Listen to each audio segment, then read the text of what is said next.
ஓமப்பொடி ஈஸியாக செய்யக்கூடிய ஒரு ஸ்நாக்ஸ் ரெசிபி செஞ்சு பாருங்கள், நல்லாயிருக்கும்.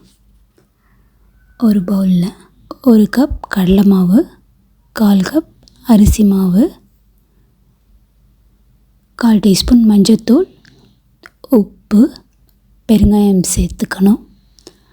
ஒரு மிக்ஸி ஜாரில் 1 டேபிள் ஸ்பூன் ஓமம் சேர்த்து நல்லா பொடி பண்ணி அதில் 1/2 கப் தண்ணி சேர்த்து நல்லா அரைச்சி வடிகட்டி வச்சுக்கணும். 1 டேபிள் ஸ்பூன் பட்டரை உருக்கி மாவில் சேர்த்து நல்லா கலந்துக்கணும். அதில் ஓம தண்ணீரை கொஞ்சம் கொஞ்சமாக சேர்த்து மாவை நல்லா கலந்து இந்த பதத்தில் எடுத்து வச்சுக்கணும். ஓமப்பொடி புழிகிற அச்சில் எண்ணெய் தடவி மாவை அதில் சேர்த்துக்கணும். எண்ணெய் மிதமான சூட்டில் இருக்கும்போது இது மாதிரி பிழிஞ்சிக்கணும்.